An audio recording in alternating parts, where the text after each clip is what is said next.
if I want to really have a great life and I really want to have joy, I need to focus on love. And if each of us start doing that, then we have this population shift, and then the world outside of us shift. It's a gradual thing. It's not like that, it's a gradual.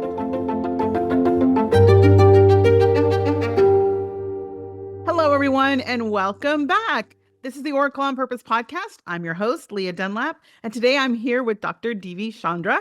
And I want to let you know just a little bit about her because I think one of the things we were just talking about before we hopped on the call was so many women founders and entrepreneurs typically start in one direction and then find themselves making a big shift or a leap towards something completely different when they actually start either their next business or their next venture. And her story is a really great testimony to that. Dr. Divi is a family doctor turned professional intuitive turned spiritual teacher.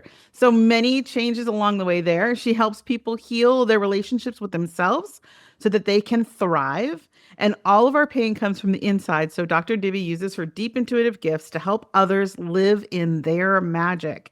I love that concept of it coming from inside of you. So Dr. Divi, tell us a little bit about that transition for you when you started to understand, and I know it's been a minute since you've done this, but what was that journey like for you to make that transition from the doctor side to the spiritual side to the teacher side?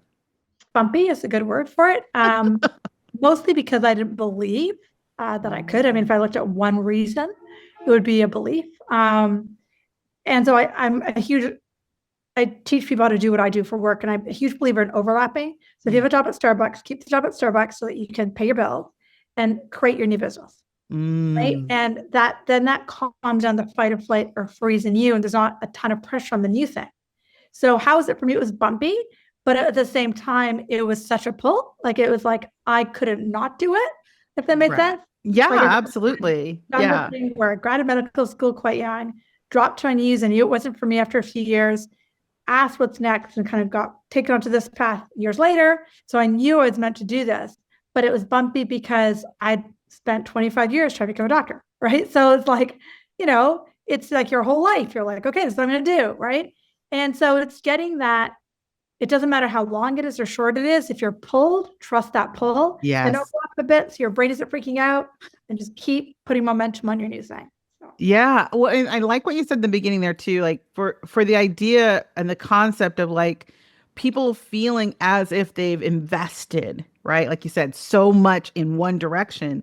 That can really be a challenge for people to go like, well, I've spent all this time or I've spent all this money or there's such an expectation from other people that that's what I was always going to be or do, that's a lot to work through. And I agree, like that can be very bumpy. So when it got bumpy, what did you lean on? What did you do to kind of get through those bumps? The work I teach everybody: meditate, pray, trust, breathe. I mean, again, so I said the whole thing about Starbucks. No, my bills are paid for. I can always turn back if I need to. Do you know what I mean? Trust that if I'm meant to do this, the doors will keep opening, right? Ask the universe for signs. Show me, help me, show me, help me. And, the doors kept opening. So, yeah. Yes. And you had to walk through them, right? Like some of this too, I think you're right. We get to the place where, having done this for 30 years myself, it's like, I remember when it's like, you have to kind of steel yourself and say, I'm going to trust and take action. I'm going to move through that door that's opening, knowing that it's a risk, but it's one that you're willing to take because something else is on the other side of that. As you have done this work and you said you teach people how to do this, what is, for you right now, what is the focus of the work that you're doing? What kind of teaching are you sharing with people today? A bunch of stuff. A lot of my work is based on A Course in Miracles. So it's, teaching people how to transition from fear to love, but really get into the psyche of it, using my intuition. Teaching the biggest things I'm working on right now, this second, is like teaching people how to heal their relationships. Because in all the years that I was working as an intuitive coach, people would come to me for relationships, health, money. I always said those were the three things. But even when it came to health and money, it was always about relationship with themselves, relationship with another person, relationship with their mother. Do you know what I mean? It was easier to work on. So somebody comes to me a health issue, it's actually easier to work on your mother wound, for example. Yes. And that gives you something tangible to work on. Then next thing you know is your relationship with your mind gets better. Right. And so it's like understanding that everything is about relationships. So I'm constantly teaching more about that these days. So, Yeah. So you mentioned that you're basing this or around or started with the Course in Miracles. right. And it's been a minute since I read it myself, and but I do believe that there's such structure in this idea that we are born in, living through love. Right. So how do you share with people, like, because you said, like, as soon as you said the mother thing, I was like, there's a space, right, for most people, many people, I shouldn't say most, many people, where there's some entanglement of stuff there. Where do you help people, or what is your, like, one, I know there's tens, but what is that one first thing to do when we do come across an issue with relationship where we want to come from love? I think inherently as humans, if we really were honest with ourselves, we want to be back in that love. We know it, we crave it. So what is that one thing, that first thing perhaps, that people can look at in those relationships which will bring them back to that love again? What if you could tap into the law of attraction with precision and power on your terms? I'm Leah Dunlap, and in my audiobook, Power Up the Law of Attraction, I give you the no-fluff blueprint to create a life of purpose, prosperity, and peace. Ready to stop manifesting by accident and start creating with intention? Download Power Up the Law of Attraction now on Audible. Now, back to the show. I'll say two. Okay.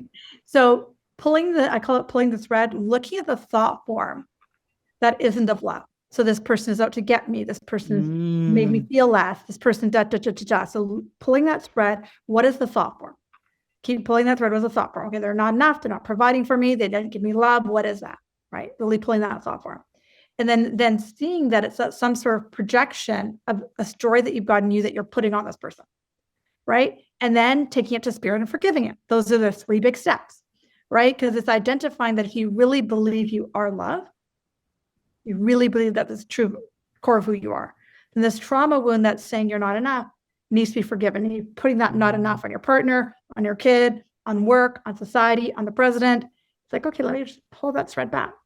Why do I believe that? Oh, no, I'm a child of God. I am love. Let me forgive that again. Mm-hmm. Yes.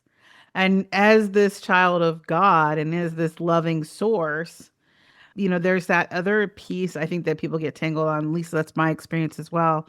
When working with people, there is the spiritual, religious dynamic that can really also be a factor for people, of, like, that trust, as you said, that faith and that trust.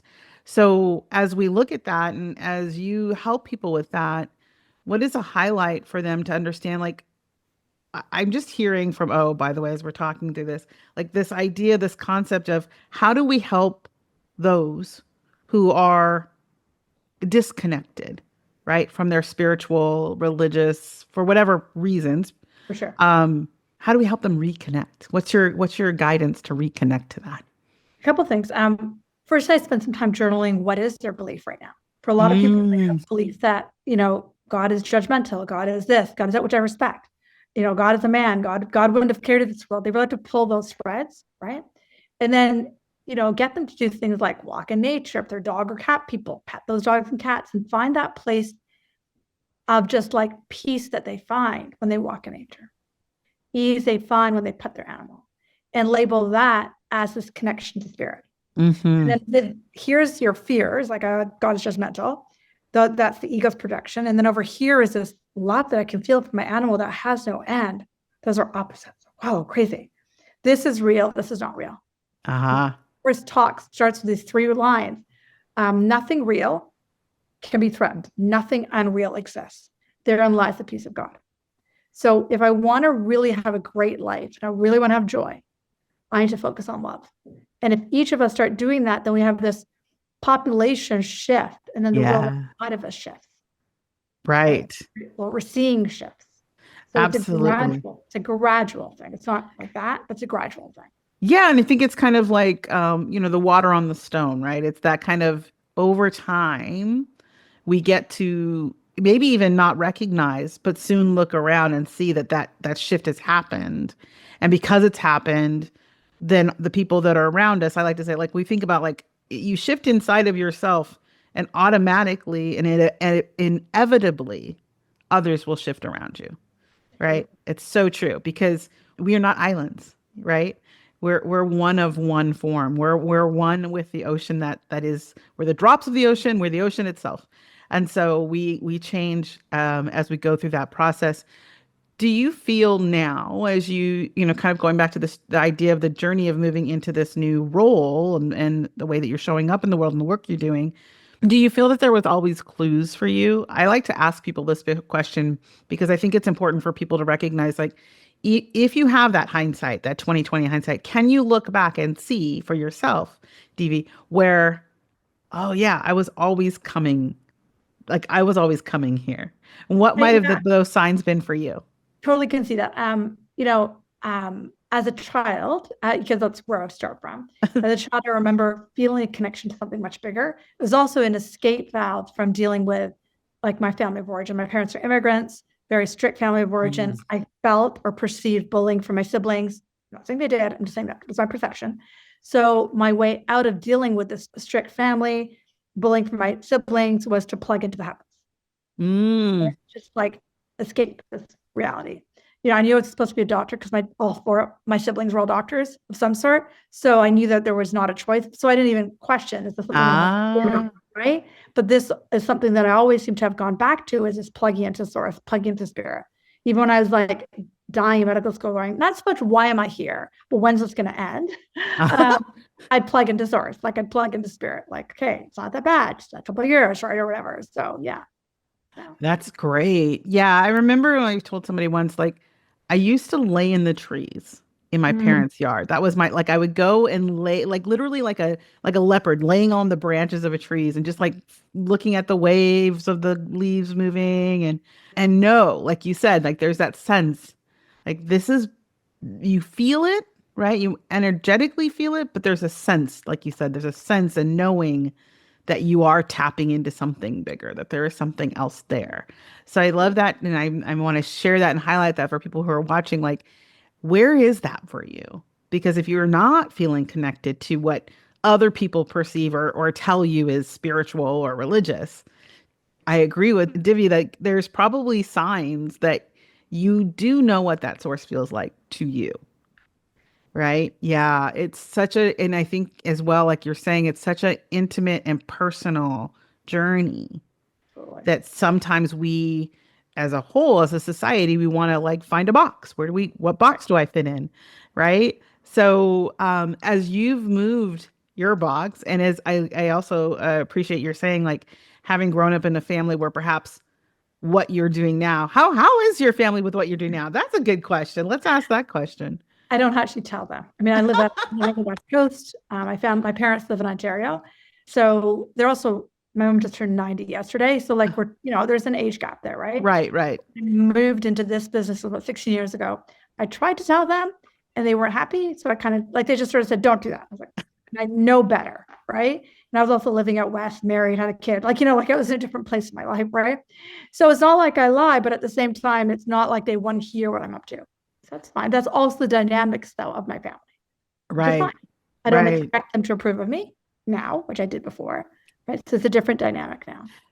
I think that piece too that you just said, like, not expecting others to necessarily approve of your choices. If you're going to make a change, right, really, it's up to you. Like, if you're holding, maybe everybody's listening to this too. Like, I want to just highlight that what you said. Like, you may never get them to understand, like you said, they're 90s. Like, you may never get that apology you wanted, or the appreciation or the acknowledgement you wanted. And you still kind of have to do it anyway if you're really committed to living your life, right, to its fullest. I think that's a good thing to remember. And would you say, like, to that person you were before you started school and you headed down that one path and now you're here, what would you tell her now if you could walk back and have a conversation with her? I would tell her it all works out. I would tell her, yeah, like, having the MD is really helpful, because more from the point of view of for clients, they're like, okay, a lot of my clients aren't woo, right? Yeah. They come to me because they resist the woo. And so they come to me and a lot of men come to me as well because they don't need to think about what they're feeling, but I can tap into it. So I have a different business clientele base than the average person does what I do. So that medical background helps, but also helps a lot of people with health issues that see me and they want the metaphysical. So it helps, and I don't discard it, I guess would be my answer to you. So, Yeah. all worked out. It's all good. You're happy. Yeah. Yeah. And that's a good piece too, is, we don't lose it all, right? Like I think that's important for people like that are in that place where they're like, oh, but we go back to the beginning where we said like, oh, I put all this energy into it. I did all this. Like, you're not going to lose anything if you make the change. You still get to have that experience and and typically I would say you still get to take it forward too in some way, as you've done, which is to like bring it into what you're doing. It's not about separating and just kind of throwing it all away. Right. It sounds like, to what you're saying, it's like there's part of integrating what you've done in the past and creating something with it that's more fulfilling and more full of who you are. Yeah. Do you think that's the sense? Yeah. Like the 100%. idea of like, now you're the whole person. Now you're the whole Divi doing all the things that, yeah. Yeah. I love that. As we, look at your journey, I always like to say at this time of the call for everybody who's watching and has been watching for a while, we like to give the whole point of this conversation is to highlight women and founders and entrepreneurs and people that are actually out there doing this work of like making themselves whole and living a whole, fulfilling life, what we term the limitless life of purpose and prosperity. And so I would love to ask you, Divi, what is your next iteration? What's your next big vision for where you're going next with what you're doing in the world and your work? So right now I'm really focusing on relationships. So I'm running smaller groups, those bigger groups, on helping women and men move from what I call from wounds to wisdom. Right now it's the rise of the feminine. So we have all these subconscious things that we have to heal. So I heal them through not just mind and the ego thought system, but through the divine mother. So I create small groups of people that want to work through this on Zoom and in person, that want to heal those stories with love. Oh, I love that. So if you look at the high level vision of what that does, how that changes the world, what do you foresee? This Right. is like a very purposeful word I was giving you. What do you foresee that outcome of that work will be in the world? So women and men, but I'll speak to women a bit more, don't doubt their worth. Their kids and grandkids know that they are of the divine, know they are here on purpose. They don't spend their life trying to figure out who they are or, make themselves wrong or project onto their partners. They know they are the infinite creator within themselves. And so as a result, the rise of the feminine energy of the planet gets louder and louder and louder. I love that. So the rise of the feminine gets louder and louder and louder. Yeah. Nice. And so with that in mind and your journey forward, is there a question that you would like to ask about either next steps or anything at all, really, in the direction of that for yourself? Sure. For like an intuitive question. Yeah. Yeah, sure. So it's funny because I was thinking about that as we started. And we talked about this in our pre-call as well. Kind of a task. I've got so many, it's funny because it actually goes hand in hand with what we just talked about. I've got so many directions I could head in with my work, but I know that what I'm doing with the feminine is correct. I know that to my core, but I'm really trying to get clear onto what it is I offer, though I feel like I know it's like I can offer so much stuff or focus it in. What am I getting guided to do? Perfect. And it's interesting, as soon as you did the visual, it really hit. So it's definitely about focusing in. She's telling me there's a point here. There's something, the word I want to use is poignant. Okay. Something poignant about the type of work that you're doing. And I think it looks like it's like, that's interesting. So there's a visual. And so everybody who's listening to this and not watching, when I get an insight for someone, I call it the holodeck. Things start to pop up in front of me like little images. And the image I got, it's like when you went down, it dropped into this image of a persimmon. And I don't know what a persimmon means. So if anybody knows what a persimmon means, but there's this sweet, the word poignant came. The focus, I think she's saying, is she's pointing to that, is the sense I get is that the poignancy of that connection you're working on between men and women is really the key, the heart of it. So less distraction is the word she's saying, like less distraction on the external, but coming down into a really sweet, tender space and a poignant, like she's not saying that enough, poignancy.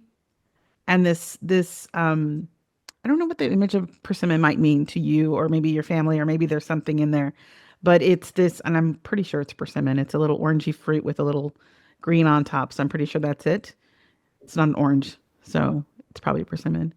And that, as she's saying, we're back to you and the unique. It's your unique stance on that connection, on that actual connection between men and women and the feminine. But that's the thing to focus on. So taking away, if there's other things that people are like, oh, you could do this or you could do that. She's like, no, just stay focused on this one piece, because that's your jewel. That's your sweet spot, if you will. Yeah. Amazing. That helps a lot. Thank you. Good. I'm glad that resonates. And I will say this to you, and I will always say this to everyone. When I get an image like that, it's such a funny thing, because sometimes it like pops right away. People go, I exactly know what that is. And other times it's like, they'll be in a moment later where suddenly that image pops and they're like, now I understand. Right. So I would just say, hold that. If that didn't pop right away, hold that image and see what happens. But there's no doubt in my mind that the things that she's sharing with you about really honing in on the poignancy of that relationship is the thing for you to put your focus on. And if things are kind of calling you away from that, to just let them go so that you can focus. Yeah. Thank you. You're so welcome. Thank you so much for giving us something so wonderful to like dive into. I love when we have questions that really give us a lot of layers. Tell everyone now, I know you said you've got these groups going on, so let everybody know, how can they find out more about what you're up to next and how to get a hold of you? So follow my website, drdivi.com, or you can follow me on social, which I think is the same thing, and drdivi talk on Instagram, I think. So, fantastic. Yeah. And if you didn't get that and you're like, I don't have a pen, no worries. We've got you. We will make sure that we've connected you on the podcast. If you're watching this on YouTube or listening to this, we'll make sure that you're connected to Dr. Divi Chandna wherever she is. And thank you again so much for being part of our show. I so appreciate you for showing up and sharing your message. I know that your message is so valuable in the world. And I know that people who are listening here, someone's going to find what you said and what you shared inspirational and motivational to make sure that their relationships are based and wholly set in love, because I love that idea. Thank you so much for being here, Dr. Divi. Thank you. Thank you so much for having me. Appreciate that so much. Oh, yes. Thank you. All right. And for all of you watching, if you are enjoying these conversations and you want to hear more, please make sure that you subscribe below and follow us here on YouTube and anywhere else that they do offer you the opportunity to be part of podcasts. And again, come back. We'll have more great interviews with other founders and entrepreneurs and people actually making big changes in the world. And we want you to know, as always, that you are here on purpose and you deserve to live a limitless life of purpose and prosperity. Again, I'm Leah Dunlap. This is the Oracle on Purpose podcast, and we'll see you next time. Thanks so much for watching.